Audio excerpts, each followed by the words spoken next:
¿Qué es lo que nos contó?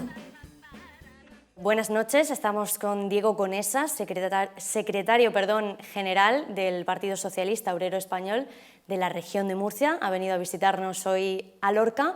¿Cómo ve la previsión del Gobierno regional en esta pandemia?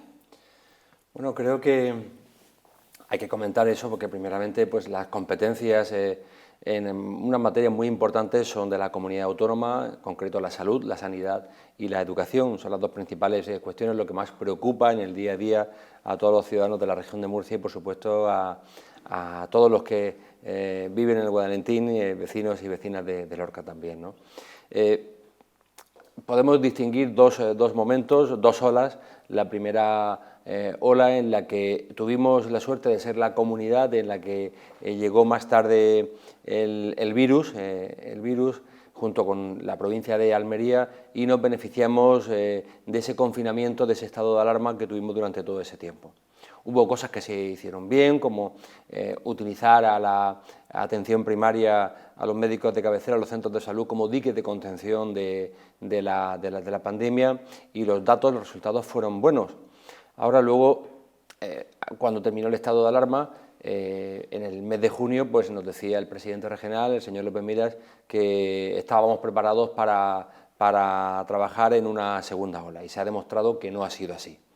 Y no ha sido así porque no se han tomado las medidas que ya todas las comunidades autónomas, el Ministerio de Sanidad planteó a finales del mes de junio, que había que fortalecer muchísimo la atención primaria, médicos de cabecera, enfermeros, no cerrar centros de salud, no cerrar ambulatorios y, sobre todo, fortalecerse con rastreadores, tener rastreadores. Esa es la petición que hemos estado haciendo durante todo este tiempo. El verano fueron semanas y meses preciosos para haber fortalecido la atención primaria, los ambulatorios, los centros de salud, y haber generado equipos de rastreadores, ¿no? Y luego hay una medida, estamos muy cerca de Totana, que fue la zona cero cuando arrancó esta segunda ola. Hay una medida que se planteó también a principios de julio, que era con las viviendas, con las personas que estaban viviendo muchas personas en domicilios, en el mismo domicilio, de buscar espacios para confinar como tal a esas personas, ofreciéndoles pues eso, la alimentación, lo básico, pero que estuvieran confinadas a aquellas personas que estuvieran con el COVID sin tener que acercarse al hospital. Esa medida no se tomó en su momento, se dedicó solamente a confinar y a cerrar locales de hostelería, y fueron medidas que se han demostrado que no han funcionado. Entonces, tenemos que decir que por no haber planificado, por no haber invertido con los 98 millones de euros que recibió el Gobierno de la región de Murcia al principio, en el mes de junio, para fortalecer la sanidad, tenemos, y ahí están los datos, los peores datos de España en esta segunda ola. Estamos muy por encima de otras comunidades autónomas que tuvieron también menos casos, como Andalucía y Galicia, y estamos por encima, en media con respecto a la primera ola, de otras comunidades como Navarra o como Madrid. ¿Cree que se están realizando suficientes PCR en esta comunidad? Lo llevábamos exigiendo también desde el mes de julio. Era importante que se hicieran muchas PCRs, pero sobre todo que cuando se hicieran se supieran enseguida los datos. Hemos tenido semanas en el mes de agosto, en el mes de septiembre, en el que a una persona le trasladaban la necesidad de que tuviera que hacer el PCR y pasaban 3 o 4 días, y luego necesitaba también algunos días más para conocer el resultado del PCR. En esa semana, si esa persona no tenía la capacidad de estar confinada, de estar en cuarentena, pues la cadena de contagio se aumentaba. Se ha visto claramente que hemos estado muy por debajo de esa media y de esa exigencia, que también se hicieron muy pocas PCRs en la primera ola. Lo que pasa que en la primera ola, al principio, con el estado de alarma, pues mucha gente posiblemente la pasó, pero lo pasó desde casa porque estaba confinado con el estado de alarma. En esta segunda ola, habiendo hecho más PCRs y, sobre todo, habiendo tenido los datos y los resultados mucho antes, pues habríamos tenido, sobre todo, muchos menos casos. Pero creo que la medida más importante de todas es rastreadores. Se ha demostrado cuando se han puesto rastreadores, y hay ayuntamientos como el de Lorca que ha tomado esa decisión, que es cuando realmente se ha atajado la cadena de contagio. Faltan rastreadores en la actualidad, ¿no? siguen faltando rastreadores. Nos dice el consejero de Salud que ya tenemos 300 rastreadores más los 100 militares de la unidad militar de emergencia, los 100 militares que están haciendo esa labor de rastreo en la región de Murcia, pero hay que pensar que de esos 300 muchos de ellos son médicos y enfermeros de los centros de salud, de los ambulatorios, de nuestros también de aquí. ¿Y qué pasa? Que si están haciendo esa labor de rastreo, pues está pasando lo que está pasando. No se están atendiendo otras patologías, otras enfermedades, otros pacientes que necesitan de esa atención del centro de salud. Por eso es ese atasco, ese agobio de muchos vecinos y vecinas, también de aquí, de Lorca, de todo el Guadalentín, que ha sido una odisea hacer una llamada de teléfono y que te cojan el teléfono en el centro de salud, por esa misma razón. Creo que si desde el primer momento, desde el mes de julio, se hubiera planificado, incluso también en colaboración o solicitando ese apoyo a los ayuntamientos, de haber tenido un gran equipo de rastreadores, no se tendría que haber confinado como se hizo Totana en su momento, sino esa labor de confinamiento, de confinamiento de las personas que lo pudieran y un seguimiento del rastreo, ¿no? Y eso pues luego se trasladó a Mazarrón, se trasladó a Lorca y un poco han sido las consecuencias de haber tenido una segunda ola mucho más dura que en el resto del país. ¿Qué le parecen las medidas educativas que se han tomado en la región de Murcia? Pues esa es la otra gran cuestión, la otra gran competencia, la otra gran responsabilidad que tiene un gobierno autonómico. La educación está transferida, como la sanidad, desde hace 20 años a las comunidades autónomas, a los gobiernos regionales, y entonces el máximo responsable pues es el consejero de Salud y Educación y, por supuesto, el presidente de la comunidad autónoma, el señor López Miras, ¿no?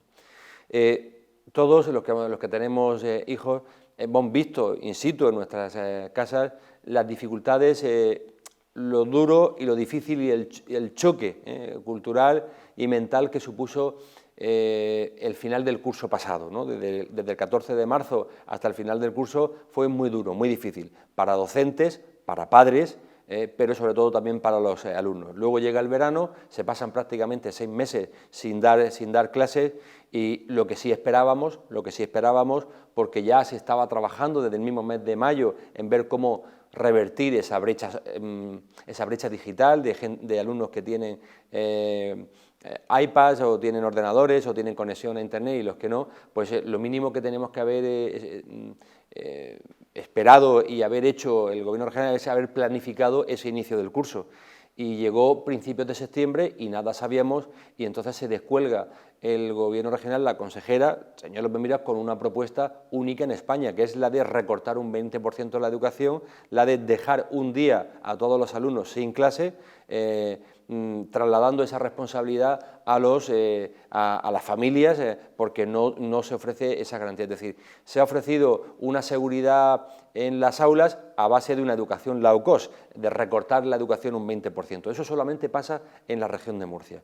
Y eso se podría haber hecho de otra forma, como han hecho en la Comunidad Valenciana, que lo que han hecho ha sido reforzar desde el mes de abril y el mes de mayo. Se sabía que iba a haber un refuerzo muy importante de docentes, de maestros y profesores, para, con esa contratación de maestros y profesores, que por cierto se le han dado del Gobierno de España 74 millones de euros para fortalecer la educación, 74 millones de euros, estamos hablando de 14.074, no, son 12.000 y pico millones de euros, ¿no? Ese dinero se le ha dado para eso, para fortalecer el inicio del curso, para tener más maestros y docentes, con los cuales pues desdoblas aulas, reducen las aulas y tienen menos alumnos, que es lo que está pasando, por ejemplo, en Valencia. Aquí, ¿cómo se ha reducido? Pues dejando un 20% de los críos en casa.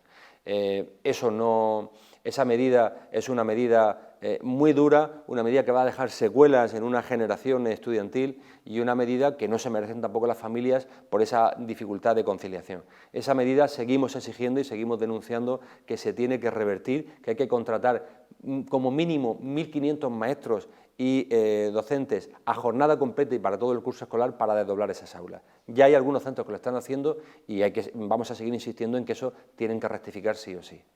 Dígame puntos fuertes y débiles de la gestión del consistorio lorquino durante esta pandemia.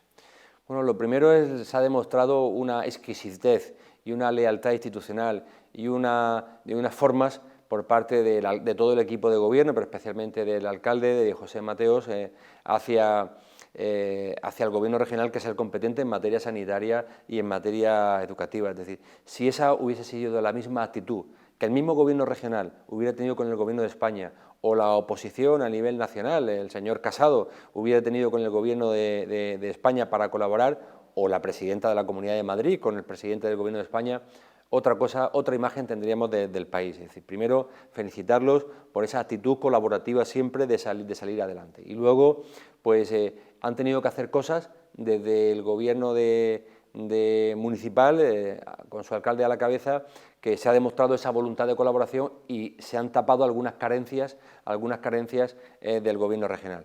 La primera, que así que recuerde, es la adecuación en tiempo récord de más de 20 ambulatorios, centros de salud en muchas de las pedanías, en las que el gobierno regional le dijo: oye, arregladlos vosotros y si queréis que luego se atiendan. Más de 20 fueron las que en tiempo récord acondicionaron para las labores del COVID. Siguen cerrados más de una decena de ellos. Hay también algunos centros que no se está dando ese servicio de pediatría, que seguimos insistiendo y que hemos hecho varias preguntas en la Asamblea Regional.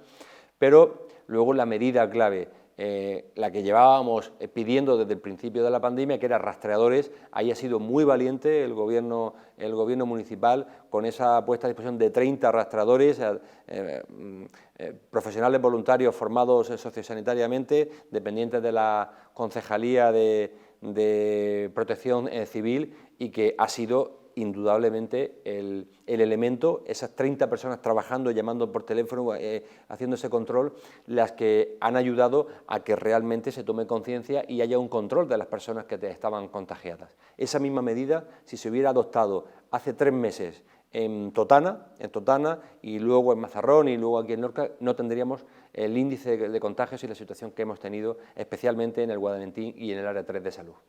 Pues un placer, Diego Conesa, gracias por estar con nosotros, ya sabe que esta es su casa. Muchas gracias y aprovecho esta oportunidad pues para dirigirme a todos los espectadores de Comarcal TV para darles un abrazo, mucho ánimo en estos tiempos tan difíciles, tan duros, y en los que intentamos desde todas las esferas y con las responsabilidades que tenemos cada uno de ayudar a que funcione mejor esa salud, a que funcione mejor esa educación, a proponer aquellas cosas que creemos mejores para la región de Murcia y para todo el Guadalentín.